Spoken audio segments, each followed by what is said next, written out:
Jouelzy with Drunk Dammit Wesley. We've been drinking champagne because we just did 2 horror film reviews, and I feel like now is a great time to do a socio-political topic, which you can see in the title, because we want to argue with you. She wanted to put my face on, so I had to put my face on because, you know, when you start talking about things like this, people be like, oh, well, you're not cute anyways, whatever. And I feel like, I like to defy what we perceive as who holds these views.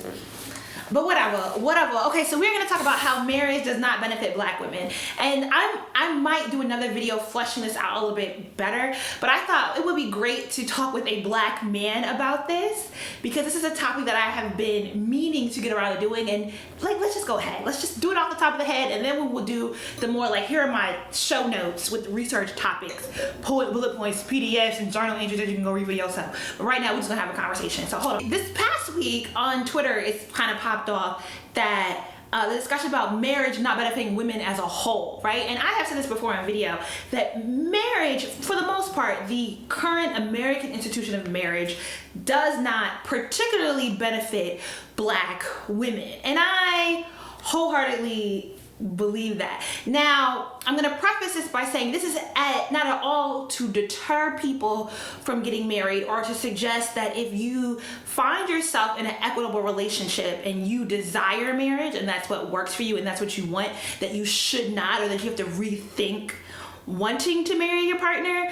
But it is to suggest that we as a whole need to deprioritize intimate partnerships as somehow the supreme like winning in life. We need to kind of understand the value of diverse relationships in our life, in that family, community, career, acquaintances, friends. We have other relationships that are also add great bounty to our life, and to not simply center ourselves around this idea of marriage being the end game. Oh, it's tough for me to say something? Yeah, go ahead. I mean, I disagree with Jouelzy on this stuff. And it's not because I'm a man, it's just because I prioritize just relationships with people and stuff. And even though marriage isn't an end-all, be-all, I don't see that much difference between your relationship with your future spouse and or partner prior to the marriage and after the marriage. If your shit was unhealthy before you went to the court and got a document signed, the shit's gonna be unhealthy and not helpful to you afterwards. But that just depends on both your communication skills and how you're able to handle each other's shit. Maybe I should explain a little bit better about how marriage doesn't benefit. Now, that's not to say that people can't find different models, and that's what, when I suggest that marriage doesn't benefit black women, that I'm trying to encourage people to do, is that to think about what sort of benefits are we actually getting in marriage. But the truth is that a lot of the ways in which we have representation of any sort of relationship is that we don't necessarily have a diverse range of relationship representation. And so the end game for a lot of us is obviously going to be marriage anyway, because we just don't know what else to do.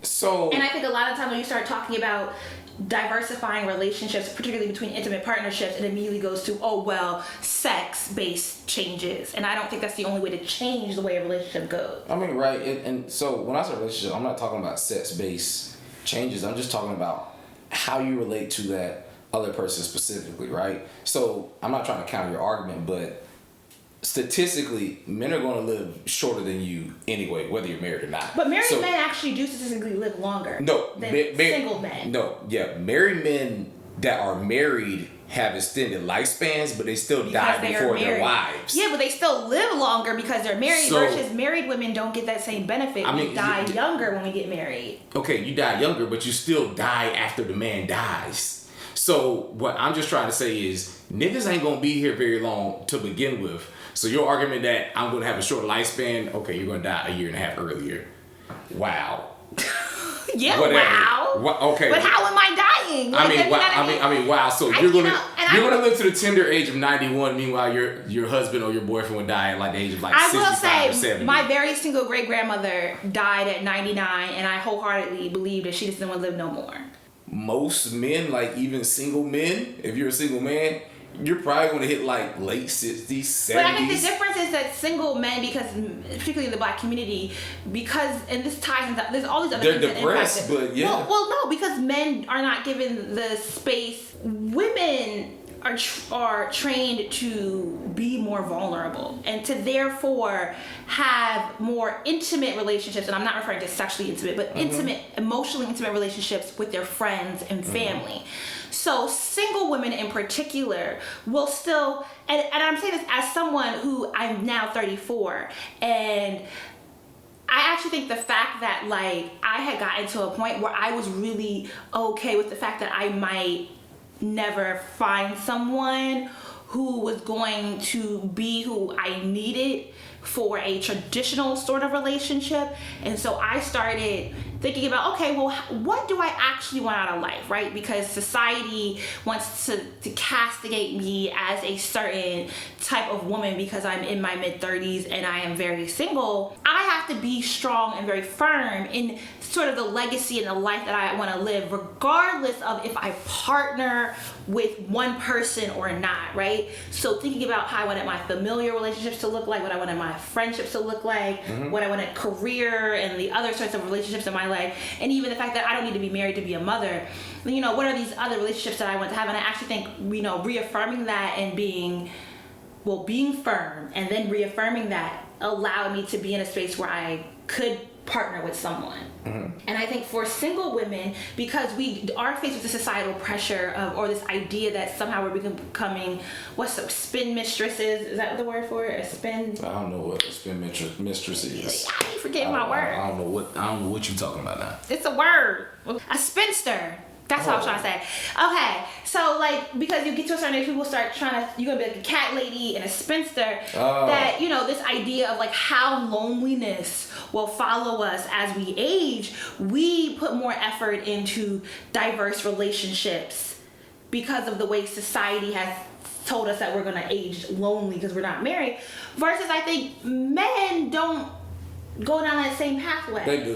They do. A lot of men, so men are the opposite of what you said. Men are raised to keep all that stuff to themselves internally. So a lot of times, how's that opposite of what I said? Because you opened up by saying women are taught to be open and intimate with their feelings and stuff when it comes to their friends and relationships. And men aren't. Men aren't. So the negative side to that is men will put up a front and say, I'm a bachelor and a playboy and I'm perfectly fine with that. But deep down inside, they're really depressed because they don't have a partner. They don't have children. They're seeing the fact that their friends are creating offspring and have happy families. And that is one of the main reasons why a lot of these niggas are dying off early. But that's my point.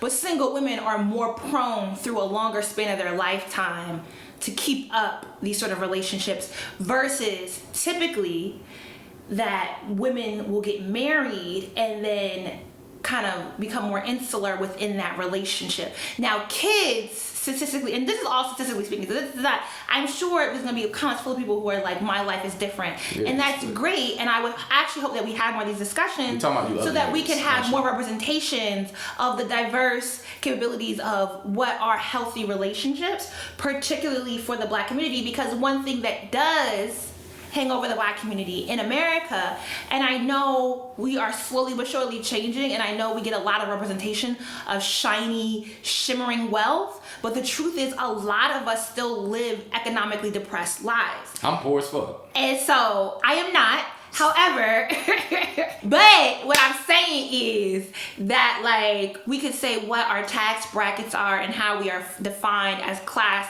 individuals, that the Black community as a whole still is largely middle class. We don't know how the economy is going to go in the next couple of years, and working class. And so and then even if we as individuals are within our nuclear family households are able to elevate ourselves up out of the working class, middle class, and on up, that we still tend to have a lot more factors that can bring us down, as in other family members, health issues, things that happen that cause us to change, have harsher changes economically speaking. And so I think, because really when we look at foundationally the idea of marriage in America was that it was meant for a way to transfer generational wealth, a way to transfer ownership.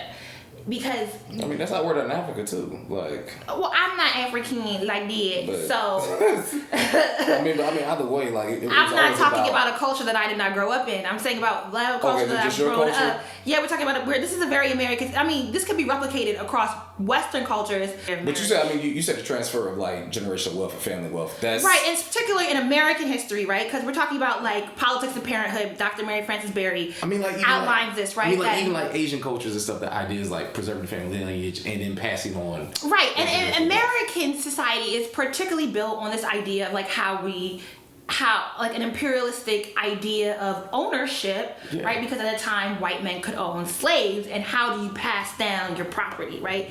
You were able to pass it down through marriage and children, and being able to keep, a family name going.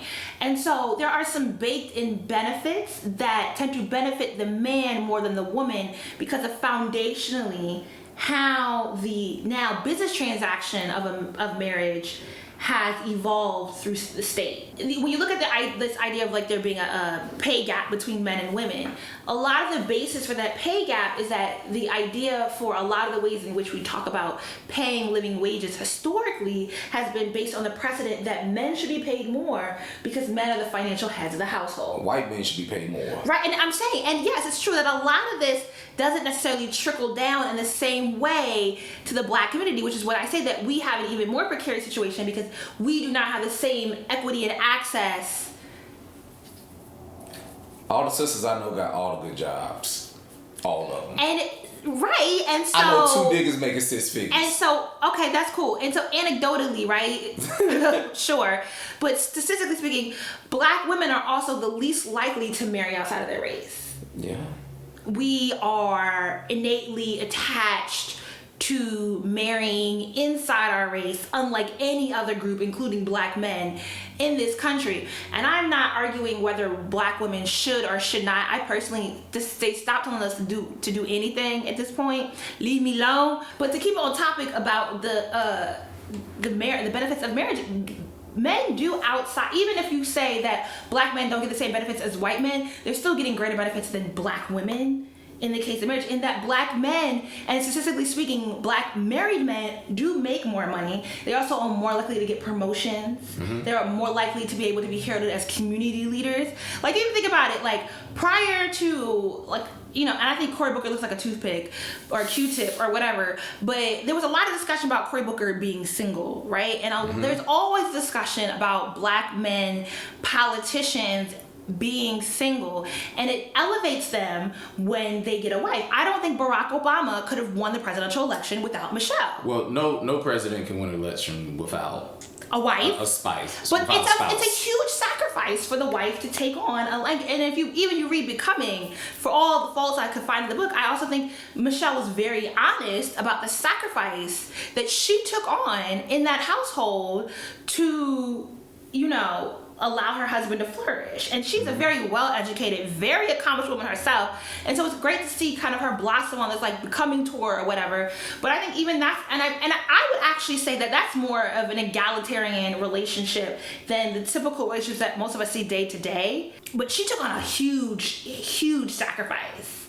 And I still don't know if she's gotten, well, maybe she, like, they about to be billionaires. So maybe she has gotten paid back. Michelle went into the relationship being the breadwinner to begin with. Right. So it's like she invested into Barack and she made Barack. But there's a passage in the book where she talks about, and I think this is probably the thing about like black women now being more economically sound than constituency of black men because we tend to have higher earning careers or whatever. Yeah. Or we are a more educated group of women. Yeah. Class. Anyway.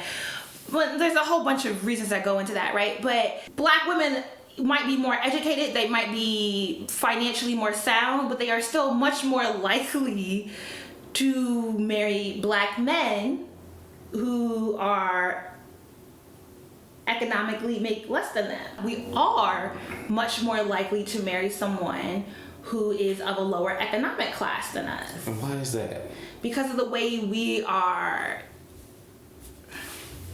program condition. I think part of it is the way society talks to us, but it also is that a lot of black women are just committed to being with black men, and that is a sacrifice that you take. You make sacrifice sound like such a naughty thing. I mean, ooh, a sacrifice. Look, we're not going to Versus, front like saying the capitalist society and that money don't matter in the household. I mean, versus we're not even going to front like that ain't a thing. Versus the real word you should be using is you chose. I choose. All right, to be with this. You choose. I choose to be with this black man who makes far less money than me when I could be with some white guy that's going to tie me up in the basement. We have been conditioned to say that is a worthwhile sacrifice. Any black woman on earth could sacrifice her time to get with an Epstein that had a sex dungeon in his fucking basement. He's a billionaire though. Marry up. How many billionaires are there in this world? Marry up in the upper echelons of billionaires. It's not that easy. We are disadvantaged across, like, there's a social stratification happening, right? Even in how we refer to black women. And I think there's a certain level of privilege that some of us hold in our ability to be perceived as desirable. But, like, the ways we talk about even the way black women look, the way black women, like, there's so many things going against, and I'm not trying to, like, be like, oh, woe is me, black women. But I'm saying that black women overcome a lot of societal pressures. Right. And so to then marry someone and they're carrying the economic burden in the household, cool. And if they're cool with it and if it works, it works. But because of the way men and communally we are societally conditioned, are women entering into these relationships and getting the equity that they deserve out of them, right? Are they getting the emotional support that they deserve? Are they getting, or are they still, if this is in becoming, right? In that Michelle did make more money. Michelle was, well, they were both equally educated, but she was a higher earning job, and, you know, essentially Barack was her employee. They get married, which she was a little bit resistant to, and they have kids, and she found herself having to go part-time at work to take care of the kids at home so Barack could go off and be a politician. And it was like, bruh. Hold up. This ain't fit to go on like this for forever, ever. Like, you know, we need to sit down and talk about what this looks like. And if I take this sacrifice, then there needs to be some dividends happening that we agree on, right?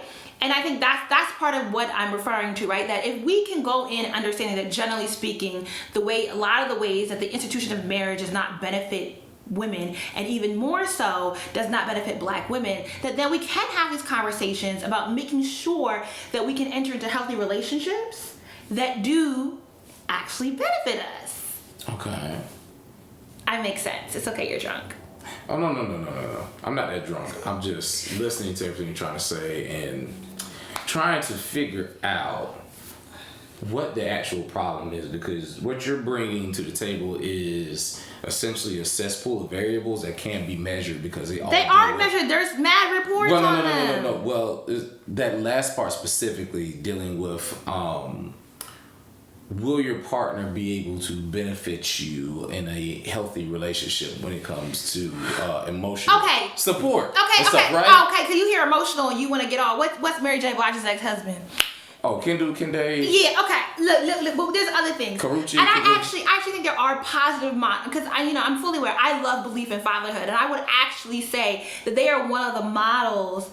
And now the wife in that, Yvette, does want to be a mother, and she does want to have kids and lots of kids, and she likes that whole thing, and that's great. But I do think they're a good model of like a family that like a rotating 60-40 happening with throughout like the running of the household. Mm-hmm. Right? Versus we'll see on other things like, what was that show Love and Marriage out like that took place in Birmingham, Alabama. Right? And like there was a couple and they're a wealthier couple, and you know, the wife was doing all the making the breakfast, like the husband didn't know how to make breakfast for the kids. And so, you know, those are two extremes. Like you have one model that's like really great, and I'm just trying to make sure that we all get a little closer to like this model. And so it's not just emotional, there's actual physical labor. There is physical labor involved. There's a lot of work and stuff. And finances, this is what bothers me. A lot of people look at marriage as a strictly financial situation, in which if you go into it like that, you're already like fucking yourself up. Because things change. Somebody can easily lose their job, somebody can stop working, you know, there's a lot of stuff that can happen if you're predicating the basis of your relationship or your marriage or somebody being the sole breadwinner or the primary caretaker, right? And the argument for me right now is very difficult because, as you said, marriage in America is an institution that's used to pass down wealth from families, but it was centered around white patriarchy and stuff. And ownership. And ownership. And we as Black people were left out of this entire complex structure until maybe like 50 to 60 years ago. So for us to try to replicate. Well, no, not even replicate it, but for us to be in such a hellfire rush to make sure that this system works for us right now, when we've only had maybe like 3 or 4 generations of people to actually replicate the shit in a manner that we can see, is really hard. We as Black people are really hard on ourselves because we haven't figured out how to be African American. But I actually don't think we disagree that much. And we had this discussion in that video that could not be posted, but we still got paid for it. Oh, that one. Gotcha. The video that will not be named. Yeah, but we recorded a sponsored video about relationships previously, and it was too political for the sponsor, but they still paid us. Why would they ask this channel for that? I don't know, and I told them whatever. I did my part. I was very upfront. That's why we still got paid. Okay. But in it, I had actually pointed out to you that I think, you know, sometimes I use maybe very radical terms to express these kind of this ideology that I have. But a lot of what you're saying, I think maybe you might like the radicalness of it's like, okay, wait, but like there's this idea that why are we trying to replicate a model that was never meant for us? Mm-hmm. Right? And in learning how to be African American, part of that is actually saying that, like, stop talking so negatively about single mother households. Right. Thinking about the benefits that we had in being able to have grandparents and uncles and aunts who were active in helping to raise us, and that's not a deterrent or that's not a negative, because I do think there is this kind of push to, and it's historically, right? And I'm reading, and I think a lot of my thoughts are coming from, I'm reading currently a ton of books about post-war activism of working class Black women. And there is a common thread. Actually, I was recently reading Righteous Discontent by Evelyn Higginbotham. So I'm going to leave links to a bunch of books down below that all have to some roundabout way do with this. But she's talking about like the history of HBCUs and kind of getting, because she coined the term respectability politics. So getting to like where this sort of idea of like respectability came about in the Black community. And it is because Spelman was founded in the basement of Friendship Baptist Church in Atlanta. And it was Northern Protestant Baptist groups who came down and were trying, for a lot of the HBCUs, not just Spelman and Morehouse, but even like Shaw in North Carolina, setting up these schools and imbuing the Black community with trying to encourage them to take on the cultural standards of white Protestant middle class. Okay. Right, and that they wanted them to replicate without having the same equity and access, because it was the idea that if they could get them to replicate it in their own community, that they would stay out theirs, so they wouldn't have to come up north. You know, you could keep them out of your states and keep them all in the South. A lot of the ways in which sort of white cultural standards have been put on us is mostly been to keep us at bay. I never tell my homegirls not to get married at all, right? But I am saying that we are also allowed to. I think we should take more consideration to look back at our own family lineage, because I think a lot of us do hold resentment from not coming from traditional 2-parent households. I mean, I don't know. Like, I can't say that. So, like, on both sides of my family and stuff, like, my grandparents were married. They were widowed at an earlier age, but they were married and stuff, right? And even further back, like, I have always seen marriage in my family structure and stuff where I came from. So I don't necessarily view marriage as a bad thing. I view it as something that's constantly evolving for us, because we as people, we are changing. I don't view marriage as a bad thing either. I don't think I've said that marriage was inherently bad. I mean, well, you said it doesn't benefit Black women. I think the institution of marriage does not largely benefit Black women. Yeah, but we have to think about where we were. I think historically, how has it benefited Black women though? Like, if you look at the history of what's happened, I think marriage has largely been a protector for Black men. I don't think so. I don't think so, because black men and Black women were always equally a target. No, we definitely and you know, it's easier for you to protect yourself as a group, right? So let's just say, let's take it back 50 years ago, right? 60, all right? So we're out here in 1950s, 1960s and shit. You being not just a black man, but you being a man, you're the only person that can go out and get a good enough paying job to put food on the table and shit, right? So let's just say you're a black man. You have a family. You're not married. You just have a family. You have a wife. What time period are we in? Right. Because time periods matter here about where my argument finna go. So we in 1940s? Yeah, 1940s. Okay. So like 1940s, what 1950. State? We're fucking like South Carolina, okay. Alabama, Georgia, whatever. Some rural place where niggas would exist during this time. Where chain gangs exist. Okay. Yeah, chain gangs exist. You are going to be the primary breadwinner because your wife or or the mother of your children, whoever you're with, the woman, she's not going to be able to make enough money washing clothes or being a seamstress or working as a nanny for somebody's house. And you gonna make how much more money doing what? Working in a fucking factory or out here on a chain gang turning big rocks into little rocks. First of all, chain gang is carceral. It's pre-prison system. Listen, so like you ain't making no money being on a chain gang. Well, listen, like the brother was barely making money back then either, right? But even then, there is a dynamic of the fact that institutionalized, a man was going to make more money because the jobs would only hire men. So things like construction, this is like a revolutionary. We're going into the World War II era, right? So women are not in the workplace. Women are not in the industrial workplace. Okay, well, I think in the 1940s, women are we're kind of in the throes of World War II in the 1940s. So women are actually in the workplace. Black women are largely being kept out of the white collar entry points of the workforce. But black women are largely domestic service workers. Yes. In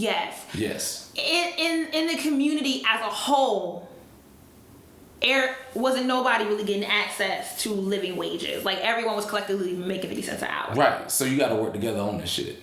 Right. Right. But marriage is because even outside of marriage, if a woman got pregnant, she's expected to do the child rearing. So if a man and a woman get married, then he now has a home to come home to. Okay, but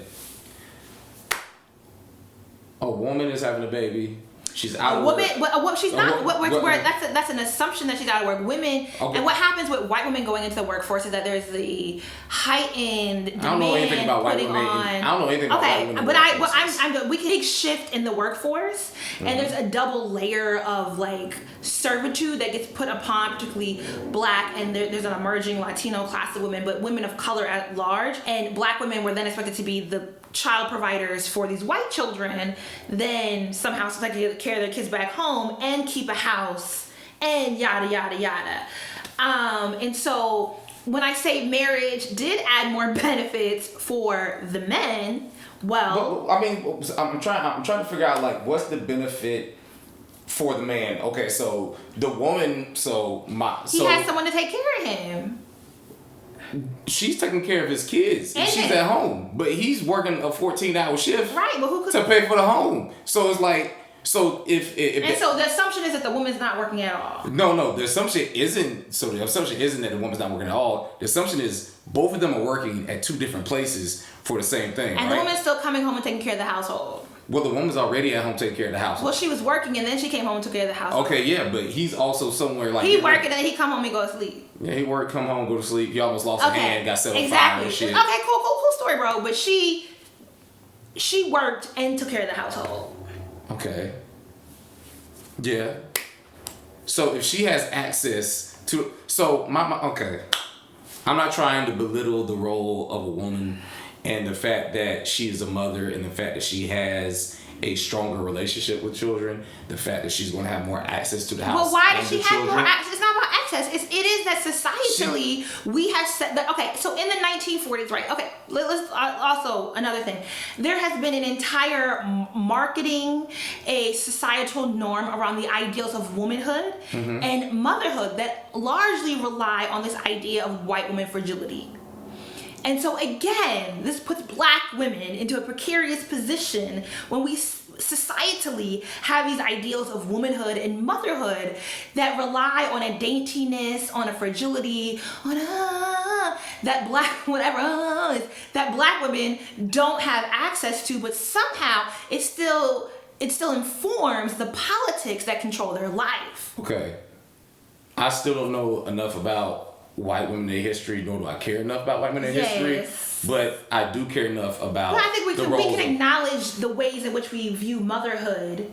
No, societally. No, because like even then, I don't understand how white women raise their children. I've only been raised by black women in black spaces. But you also know the ways about how you can turn on the TV, or you go into the church, or you go to community centers, and the way people talk about how people should parent and be mothers. Whoop your fucking kids? Beat them? Like, that's like... So, I might be the outlier, but I come from a very, very, very black experience when it comes to rearing children, raising children, households, generations of blackness and stuff. So I come from two very big families, and they consist of mostly women on both sides, and those women are very protective. And as I pointed out before, you have a very radical, actually fit into what I'm defining to celebrate the diverse range of relationships we have. We had a discussion last video, and I think I might still have the footage, or maybe not. But and I'm gonna let you finish your story. Sorry for cutting you off. Sorry, sis. Yeah, you're right. But you talked about growing up with your grandmother and your aunts and your mother, and having, going to your grandma's house for the summer, and having these different these valuable caretakers that are in your life. Mm-hmm. And it's like okay, so it's a shit. Okay, I'm saying. All right, so it's like, for my household specifically, my mom worked. She was a school teacher. I would attend the school that my mom was teaching at, right? Mm-hmm. So I would see her when I woke up. I would see her at school. I would see her when we got home. I would only see my dad at night. But that's because he would leave the house before we even got up to go to school. And he would come back from work after we had all finally got back home and she had finished cooking dinner. Not that he wasn't out there doing shit, but just because his days consisted of 14-hour shifts and stuff, right? His father did the same thing. My uncles, them niggas would be at work all day. Get up at 5, 6 a.m. And they would end up getting back home at 6, 7 o'clock at night. Now, everything at home be taken care of. And when they had time on the weekends or whenever to do shit with the kids, with the family, they would. But it's just the dynamics were different. My mom would work an 8-hour shift, and then we would end up going home with her. Or if she had to go late, we would just stick around at school and then fuck around until she was able to pick us up and take us somewhere else. Once in a while, she'd be out of town and stuff, right? And then we have it under somebody else. It wasn't that our dad or our father figures weren't there for us. It's just that back then, the backbreaking labor was long and arduous, and the hours were ridiculous. What did your dad do for work? My dad worked at a post office. Okay. He was a clerk at a post office, and he would be in that bitch all day. Mm-hmm. All day. I didn't actually start talking to my father as an actual person until I was a teenager and stuff, because that's how little I saw him in the beginning of my childhood. That's because that's how much. I don't think any of this refutes any of the points I've made.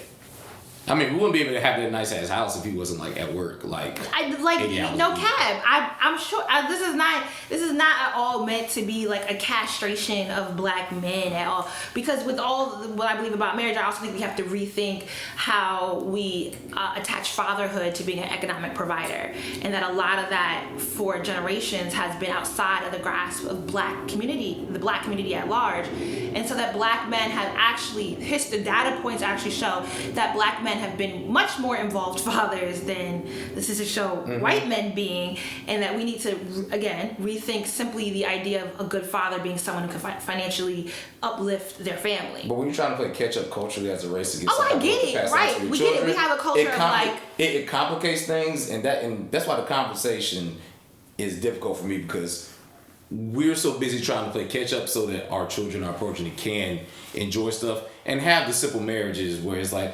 18, I'm going to go ahead and marry this nigga straight out of high school and just live off our parents' money for a little while to figure out life, right?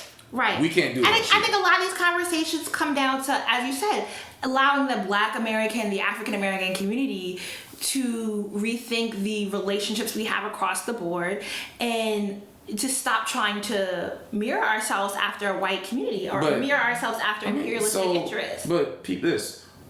We can only figure out what relationships models work for black people if black people are getting married and telling us about their relationship models. Well, I don't think it's simply about people getting married and having those exact models, but I do think about having more conversations that challenge the kind of what society is telling us. And I think being careful to not simply allow those challenges to exist on Twitter, because Twitter will have you mad when you do find a new Twitter is a dumpster fire of just bullshit and angry people that will never get with anybody because they pussy stink and they don't know how to talk. Ooh, can the dick stink, the balls stink too, though? Dicks and balls and all that kind of stuff. I personally think Twitter be a lot of South and Southern African niggas who are bored, stirring the pot, and we allowing, I'm gonna say Southern, as in quite a few countries in the Southern Hemisphere of Africa are notorious for stirring the pot on Twitter and getting people into outrage over some dumb relationship shit. This is how Trump won. And it is not. Twitter. I will Twitter people out here talking crazy, and they push the bar so far to the right, everybody's like, you know what? I agree with whatever bullshit they talking about. All right, well, I'm gonna have to do another video where I flesh out the political history of this discussion so y'all can actually get what I'm saying, because I actually think your family story. Get you a South Carolina, man. Forget all the negative things they said about South Carolina. It's a very progressive state. People are very well educated. You know what? I will say the men in South Carolina are, interestingly enough, but okay. Bring it back. I'm dating one from South Carolina, but it's all right. But gentlemen, they like to fight too. I've met a lot of men from South Carolina whose mothers are teachers. And the Black Baptist Church in particular was one of the largest organizations of Black people, of people in general in America in the 1940s. And you're at the height of the Jim Crow era, where Black people did not have public spaces to safely enter into. And that was especially true in a state where we had Strom Thurmond, as a segregationist, as a senator. He loved Black women too. He definitely had a Black daughter, but he loved them and hated them at the same time. And so, South Carolina also at the start of the Civil War had more slaves than white people. And so South Carolina is really a good point of historical research. For looking at the ways in which we've discussed the way the Black Baptist Church impacted, right? The way how the creation of HBCUs and how respectability politics and how all these sort of systems and approaches and things happen to impact the history of African Americans. And in particular, that this kind of self-reliance narrative. It's interesting to see this kind of history be able to be visible in 2019. All the way around, I just want everyone watching this, especially the people on Twitter, to stop demoralizing your men to just simply being ATMs that don't respect you. Come on. None of this has been about a nigga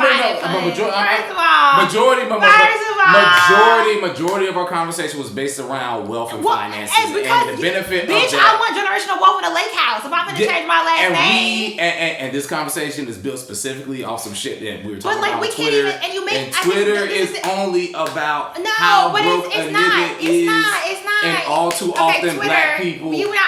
We about to end the video, and here you go. All too often Black men are left outside the conversation when it comes to being emotional people that can provide emotional. I spent so much of this video talking about emotional and physical labor, and you did not get it.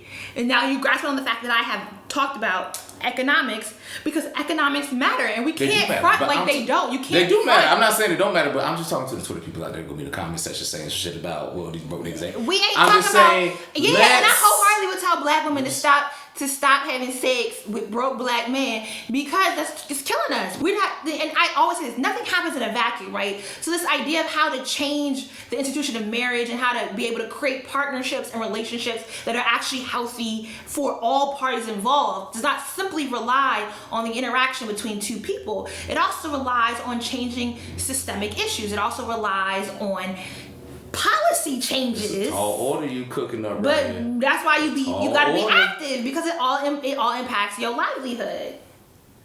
It does, right? The fact that we live in a state that cannot expand healthcare directly impacts the fact that I really might get scammed in a marriage.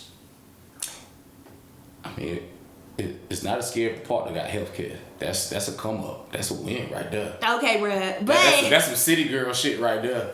Listen, when JT come out, when JT come home, she gonna grab about getting on a nigga healthcare plan ASAP. Like, I need to find me. Whatever.